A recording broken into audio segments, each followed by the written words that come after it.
Hey, this is Alex, and in a short video, I'd like to share with you how Vietnamese people honor our parents and our ancestors. But first, how would you like an ongoing supply of free reports, helpful resources and unique cultural insights for meeting, dating and marrying a Vietnamese woman? Too easy. Just take a quick moment to subscribe and click the bell icon, and you'll never miss out again. So if you visit the house of a Vietnamese family, you may see I guess what's probably easily described as a shrine, right? And if you're not familiar with the culture, you may wonder, why is there a little shrine, right? So for most Vietnamese family, part of the Vietnamese culture, if you've watched our videos, one of the very common characteristics, or one of the foundational things that define the Vietnamese culture, is honoring our parents and our ancestors and our elders. And so when somebody passes away, what we do is we remember that day. Some people may think it's kind of like a little bit morbid, like why would you remember the past, the day of somebody passing, right? In most Western culture, there's a funeral, and that's, for the most part, that's pretty much it. In Vietnamese culture, what we do is we set aside that day where we'll actually, this varies a little bit depending on the family, but most families will have a small, I don't want to call it a feast, but probably more like a meal to kind of celebrate that person and remember that person. In most cases, that's usually an elder that's passed away. In many cases, that's our parent. In some cases, our grandparents. In some cases, even our great-grandparents. And so that's kind of like a way, I said, to keep the memory alive. And as I said, this is just something that's very, very foundational to the Vietnamese culture, because just, pretty much from, when we're very young, we're kind of taught to respect our elders, right? And so this is just something that that's done. And as I said, sometimes there's a formal ceremony to it, where there's actually some, I wouldn't necessarily call it praying in the Western sense, but it's really more like, I'm trying to find the right word for it. It'd be more like maybe, I guess, a cross between a prayer and maybe more like a eulogy. I guess that's probably the best way to do it, because we're not, a eulogy is kind of like you're remembering the person, like all the things they've accomplished, right? Not accomplished, but all the things they've done in their life. So in this case, it's not quite eulogy, but at the same time, it's not quite a prayer either. So it's kind of a cross between the two. So what we do is we basically light incense in their memory. And as I said, depending on the family, my family does this, is we'll have a get together, right? And then what we'll do to invite our family together, if they're in the same, physical proximity.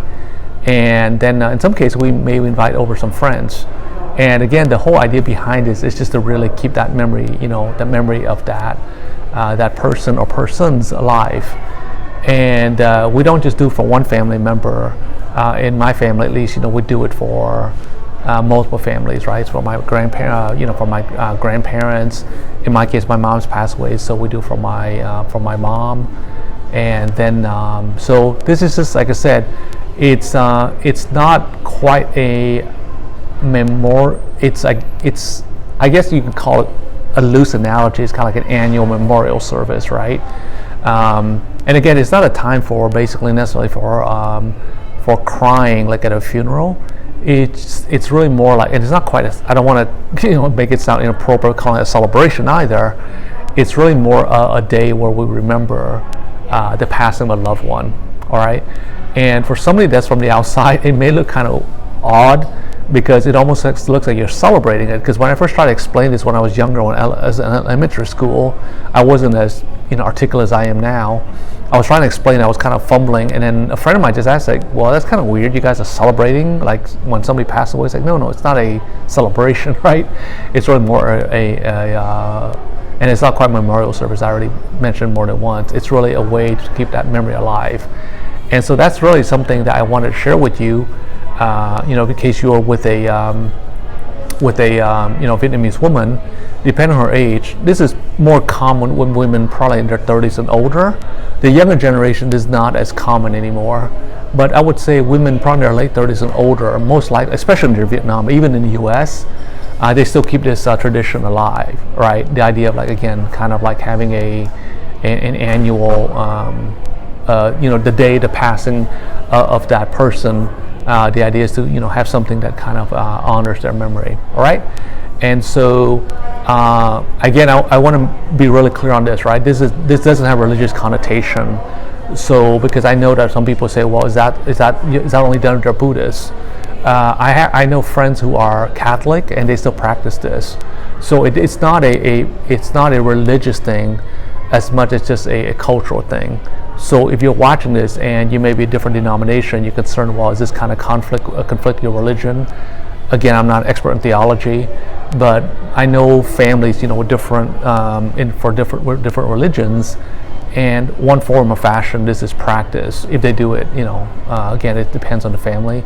So it's not specific to, if they're Buddhist, if they're Catholic, or anything like that. It's really more common in just the Vietnamese culture in general.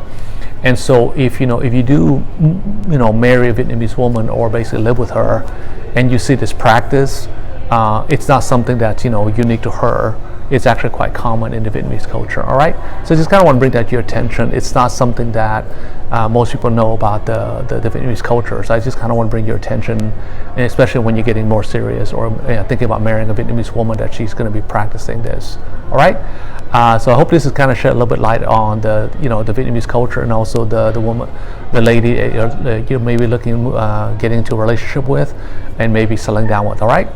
So if you enjoyed this video, Vanessa and I would really appreciate it if you click on the subscribe button so we can continue sharing this content with you, and then we'd love to hear your feedback as well. Okay?